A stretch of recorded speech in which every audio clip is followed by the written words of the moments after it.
Hi കൂട്ടുകാരെ, പുതിയൊരു വീഡിയോയിലേക്ക് എല്ലാവർക്കും സ്വാഗതം. അങ്ങനെ നിധി പ്രണവിനെ അന്വേഷിച്ചിറങ്ങാണ് കേട്ടോ. പ്രണവിനെ ആ ഒരു സ്ഥലം ഗൗതം പറഞ്ഞു കൊടുത്തല്ലോ, അവിടെ വെച്ചാണ് പ്രണവിനെ കാണാതായതെന്നുള്ള സത്യം നിധിയോട് പറഞ്ഞിരിക്കുകയാണല്ലോ. അങ്ങനെ നിധി ആ ഒരു സ്ഥലത്തോട്ട് എത്തണം കേട്ടോ. പിന്നീട് 4 പുറം ഇങ്ങനെ നോക്കുകയാണ്. തനിക്ക് എന്തെങ്കിലും ഒരു തെരുവ് ഇഷ്ടത്തരണേ എന്ന് പറയുമ്പോഴാണ് കേട്ടോ അവിടെ ഒരു വീട്, ആ വീടിന് മുന്നിൽ CCTV ഉണ്ടാവും കേട്ടോ. അപ്പോൾ അവിടെ നിന്നും ആ വീട്ടിൽ നിന്നും ഒരാൾ ഇറങ്ങി വരുന്നുണ്ട് കേട്ടോ. അപ്പോൾ നിധി അവരുടെ അടുത്തോട്ട് ഓടിച്ചെല്ലണം. നിധി പറയണേ, ദേ നിങ്ങളൊരു സഹായം എനിക്ക് ചെയ്യാമോ? എന്താ വേണ്ടത്? സാർ, ഇവിടെ വെച്ച് എൻ്റെ അനിയനെ കാണാതായത്. എൻ്റെ ഭർത്താവ് ഇന്ന് അതിൻ്റെ പേരിൽ ജയിലിലാണ്. ആരാണ് അതിന് പിറകിൽ കളിച്ചതെന്ന് എനിക്കറിയില്ല. ഇവിടെ CCTV ഉണ്ട്, അതുകൊണ്ട് അതിൽ ആ ഫൂട്ടേജ് ഉണ്ടോ എന്ന് നോക്കാൻ വേണ്ടി വന്നതാണ്. അത് കേട്ടോടെ തന്നെ, ഓ ആയിക്കോട്ടെ മോളെ, ഞാൻ എന്ത് സഹായമാണ് ചെയ്യേണ്ടത്? ഇന്ന ദിവസം ഇത്ര സമയത്ത് ആ ഒരു CCTV ദൃശ്യങ്ങൾ എനിക്ക് തരാമോ? നമുക്കൊന്ന് നിരീക്ഷിക്കാം എന്നും പറഞ്ഞ് അവർ രണ്ടുപേരും അകത്തോട്ട് പോകുന്നു കേട്ടോ.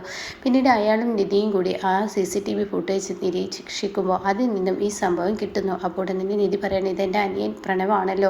ഈശ്വര, ഗൗതമിനെ ഇത് തല്ലുന്നു. എന്തായാലും ആ വണ്ടിയുടെ ടയർ പഞ്ചറാക്കുന്ന ആളെ സൂം ചെയ്ത് കാണിക്കാമോ? ഓ കാണിക്കാം എന്ന് പറയാം കേട്ടോ. ഇതേ സമയം അയാൾ പറയുന്നുണ്ട്, എന്തായാലും കുട്ടി, ഇതിൻ്റെ പേരിൽ ഒരു പോലീസ് കേസോ അന്വേഷണമോ എൻ്റെ അടുത്തോട്ട് വരികയോ ഒന്നും ചെയ്യാൻ പാടില്ല. ഇല്ലല്ല, നിങ്ങൾ ഈ CCTV ഫുട്ടേജ് എൻ്റെ മൊബൈലിലോട്ടൊന്ന് കോപ്പി ചെയ്ത് തരൂ എന്ന് പറയുമ്പോൾ ശരി ആയിക്കോട്ടെ എന്നും പറഞ്ഞ് ആ CCTV ഫുട്ടേജ് ആ മൊബൈലിലോട്ട് അങ്ങ് കോപ്പി ചെയ്ത് കൊടുക്കുകയാണ് കേട്ടോ.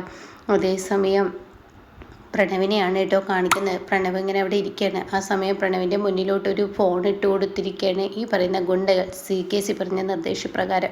അങ്ങനെ പ്രണവാണെങ്കിൽ പ്രണവിൻ്റെ കെട്ട് ഇങ്ങനെ ചെറുതായി ലൂസാക്കി കൊടുക്കുകയാണ്. എന്നിട്ട് അവർ പറയണേ, എടാ വല്ല മൂത്രമൊഴിക്കാനോ ഭക്ഷണം കഴിക്കാനൊക്കെയുള്ള സമയമായി തുടങ്ങി, ഇപ്പോൾ ഫുഡ് വാങ്ങി വെച്ച് വരും, അപ്പോഴേക്കും ഞങ്ങൾ വരാം എന്ന് പറഞ്ഞിട്ട് ആ ഫോൺ അവിടെ വെച്ച് കൊടുക്കണം കേട്ടോ.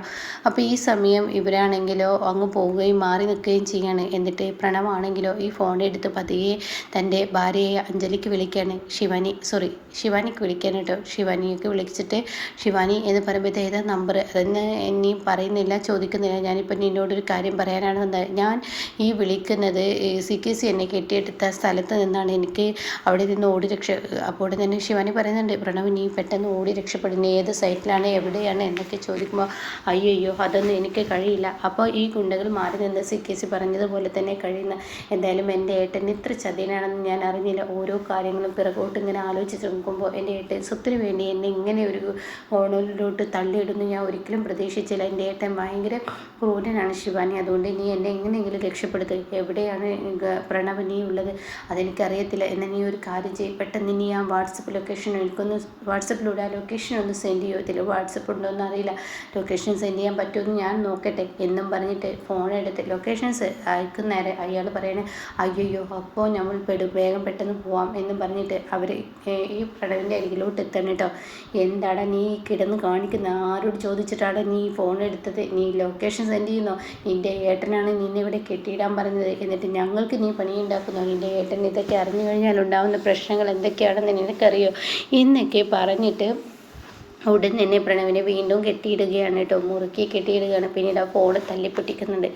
എന്നാൽ ഈ സമയം നിധിയാണെങ്കിലോ ഗൗതമിനെ കാണാൻ വേണ്ടി ചെന്നിരിക്കുകയാണ്. അപ്പോൾ ഗൗതം സെല്ലിൽ ഊണും ഉറക്കവും ഒന്നുമില്ല ഗൗതം. അപ്പോൾ ഈ ഒരു കോലത്തിൽ ഗൗതമിനെ കാണുമ്പോൾ നിധിക്ക് ഭയങ്കര സങ്കടമാവുന്നു. നിധി ചോദിക്കുകയാണ്, ഗൗതം എന്താണിപ്പോൾ ഇത്? നീ ഉറങ്ങുന്നില്ലേ? നിനക്കെന്താ ഊണും ഉറക്കമൊന്നും ഇല്ലേ എന്നിങ്ങനെ ചോദിക്കുമ്പോൾ ഉടൻ തന്നെ പറയാണ്, എങ്ങനെ ഉറങ്ങാൻ കഴിയും? കണ്ണടച്ചാൽ എൻ്റെ കണ്ണിൽ ആദ്യം വരുന്ന ആ ഒരു രൂപം ഈ പറയുന്ന ഈ കുടുംബത്തിൻ്റെ നിൻ്റെയും പാറുവിൻ്റെയും അവസ്ഥ ആലോചിച്ചിട്ടാണ് ഞാനിവിടെയും പ്രണവാണെങ്കിൽ എവിടെയെന്നറിയാതെ പാറ സങ്കടപ്പെടുന്നു. നീ എന്നെയും പ്രണവിനെ രക്ഷിക്കാൻ നെട്ടോട്ട് മുഴുതൊക്കെ ആലോചിച്ച് എനിക്ക് വല്ലാതെ ടെൻഷനാവുന്നു. അപ്പോൾ ഈ സമയം എന്ത് പറയുന്നത്, ഞാൻ വേറൊരു കാര്യത്തെക്കുറിച്ച് സംസാരിക്കാനുമാണ് ഗൗതമിനെ കാണാൻ വന്നത്. കേട്ടോടത്തിന് എന്ത് കാര്യം?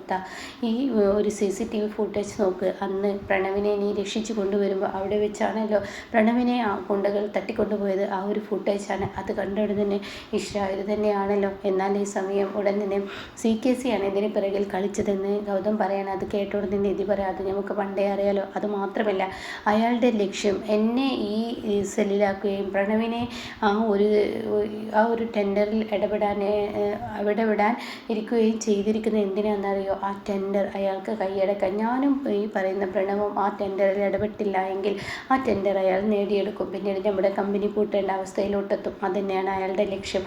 അതുകൊണ്ട് ഞാനൊരു കാര്യം പറയുന്നത് പോലെ ചെയ്യോ? അയ്യോ എന്നെക്കൊണ്ടൊന്നും പറ്റത്തില്ല, എന്ത് പണിയാണെങ്കിലും പറ്റത്തില്ല എന്ന് പറയാതെ പറ്റും എന്നുള്ള നിലപാടിൽ നീ എന്നോട് സംസാരിക്കുക. അത് കേട്ട ഉടനെ എന്താണെന്ന് കേൾക്കട്ടെ എന്ന് ഗൗതമിനോട് നിധി ആവശ്യപ്പെടുമ്പോൾ ഉടൻ തന്നെ പറയണേ, നീ ഒരു കാര്യം ചെയ്യേ, നമ്മുടെ കമ്പനിയിലോട്ട് പോകണം, എന്നിട്ട് ഈ ടെൻഡർ നീ വിളിച്ചെടുക്കണം. എന്താ ഗൗതം ഈ പറയുന്നത്? നിസ്സാര സംഭവമാണോ ഈ ടെൻഡർ?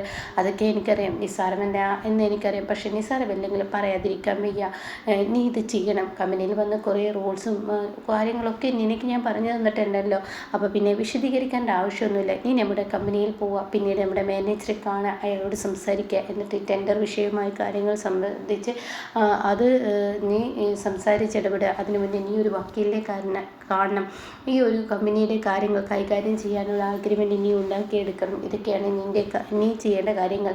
അതൊക്കെ ചെയ്ത് ഈ ടെൻഡർ നീ വിളിച്ചെടുക്കണം നിധി. അയ്യോ ഗൗതം എന്താ ഈ പറയുന്നത്? എന്നെക്കൊണ്ട് കഴിയില്ല എന്ന് നിധി പറയുമ്പോൾ ഗൗതം പറയുന്നത്, നിന്നെക്കൊണ്ട് കഴിയും, നിന്നെക്കൊണ്ടേ കഴിയത്തുള്ളൂ. അയാൾ എന്നെ പുറത്തിറക്കണം എന്നുണ്ടെങ്കിൽ ഈ പറയുന്ന ടെൻഡർ നീ വിളിച്ചെടുക്കിയാൽ മാത്രമാണ് എനിക്ക് പുറത്തു വരാനും പ്രണവിന് പുറത്തു വരാനും കഴിയത്തുള്ളൂ.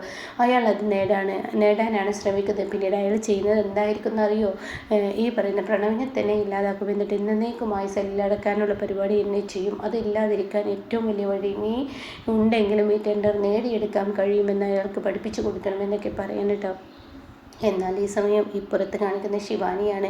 അപ്പോൾ സിയും ഭാര്യയും ഇങ്ങനെ സംസാരിക്കുമ്പോൾ ജ്യോതിന്മാർ പറയാണ്, ഇപ്പോൾ വരും, അവൾ കരഞ്ഞും കൊണ്ട് എൻ്റെ പ്രണവ് വിളിച്ചിരുന്നെന്നൊക്കെ പറഞ്ഞപ്പോൾ സി പറയുന്നത് എങ്ങനെ? അതിനുള്ള ഏർപ്പാടൊക്കെ ഞാൻ ചെയ്ത് വെച്ചിട്ടുണ്ട്, ഞാനിപ്പോൾ ഗുണ്ടകൾക്ക് വിളിച്ചിട്ട് പറഞ്ഞിട്ടുള്ളൂ അവൾ ഈ പറയുന്നത്. അപ്പോൾ സി പറയും, കുറച്ചൊക്കെ എനിക്കും അറിയാമെന്ന് പറയുമ്പോൾ ശിവാനി കരഞ്ഞും കൊണ്ടുവരിക. അപ്പോഴേക്കും ഇവർ ഫോണിൽ ഐയോട് സംസാരിക്കുന്നത് പോലെ അഭിനയിക്കുക.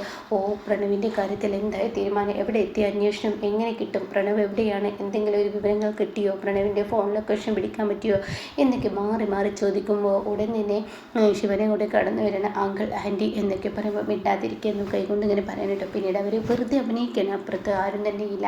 അപ്പോഴേക്കും സി ഫോൺ മേടിക്കാൻ തന്നെ എത്ര ദിവസമായി നിങ്ങളോട് അന്വേഷിക്കാൻ പറയുന്നു. ഗവൺമെൻറ്റിൻ്റെ ആ ഒരു ഭാഗത്തു നിന്നുള്ള നിങ്ങൾ സാധാരണ ഒരു പോലീസുകാരൻ എന്നുള്ള ലെവലിലൊന്നും അന്വേഷണം തുടരണ്ട, നിങ്ങൾക്ക് തക്കതായ പ്രതിഫലം ഞാൻ തരാം. അവൻ എൻ്റെ മകനാണ്, അവൻ എൻ്റെ മകനെ പോലെയാണ്. ആ ടെൻഡർ വിളിക്കുന്നതിന് മുന്നേ അവനെ എനിക്ക് കിട്ടണം എന്നൊക്കെ ഇങ്ങനെ പറയുന്നുണ്ട് കേട്ടോ. അപ്പോൾ ഇതൊക്കെ അഭിനയമാണെന്ന് ശിവാനിക്ക് അറിയില്ല. അങ്ങനെ ഫോൺ വെച്ച പാട് ശിവാനി പറയുന്നത്, ആൻറ്റി അങ്കിൾ ഞാനൊരു കാര്യം പറയട്ടെ. എന്താ? അതെ പ്രണവ് വിളിച്ചിരുന്നു. എന്താ നീ പറയുന്നത്? പ്രണവ് വിളിച്ചെന്നോ? അതെ പ്രണവ് വിളിച്ചു.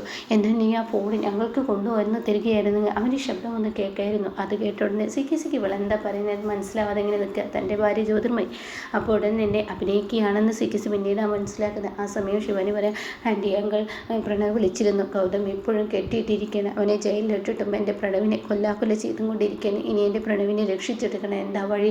ഞാനൊരു വഴി പറയട്ടെ. അതുമോളെ അന്വേഷണമൊക്കെ നടക്കുന്നുണ്ടല്ലോ, പിന്നെ എന്ത് വഴിയുണ്ട്? ആ വിളിച്ച ഫോണിൻ്റെ ലൊക്കേഷൻ അതിപ്പോൾ എന്തായാലും എൻ്റെ ഫോണിലോട്ട് വന്നതുകൊണ്ട് തന്നെ ആ ഫോൺ എവിടെയാണ് എന്താണ് എന്നുള്ളതൊക്കെ അറിയാൻ പറ്റിക്കഴിഞ്ഞാൽ തീർച്ചയായും നമുക്ക് പ്രണവിനെ രക്ഷിക്കാമല്ലോ. നമുക്കിപ്പോൾ തന്നെ ഐയുടെ അടുത്തോട്ട് പോവാം. അപ്പോഴേക്കും സിക്കേസ് പറയാം, പോവാമെന്ന് പറയട്ടോ. ആ സമയം ജ്യോതിർഭായി പറയണം, എന്താ എൻ്റെ ശിവാനി നീ പറയുന്നത്? ഒരിക്കലും പ്രണവിനെ രക്ഷിച്ച് കൊണ്ടുവരാൻ നമുക്ക് കഴിയത്തില്ല. അതെന്താ? അത് അവർ ആ ഫോൺ ലൊക്കേഷനൊക്കെ നിന്ന് മാറി പോയിട്ടുണ്ട്. അതല്ലെങ്കിൽ ആ ഫോൺ നശിപ്പിക്കാൻ എന്തെങ്കിലുമൊക്കെ അവർ ചെയ്തിട്ടുണ്ടോ? അവരിത്ര ബുദ്ധിയില്ലാത്തവരാണോ എന്ന് പറയുമ്പോൾ ശിവാനി പൊട്ടി കരയാനായിട്ട്. അപ്പോൾ ഇങ്ങനെയൊക്കെയുള്ള ഒരു സീനാണ് ഇനി വരാനിരിക്കുന്നത്.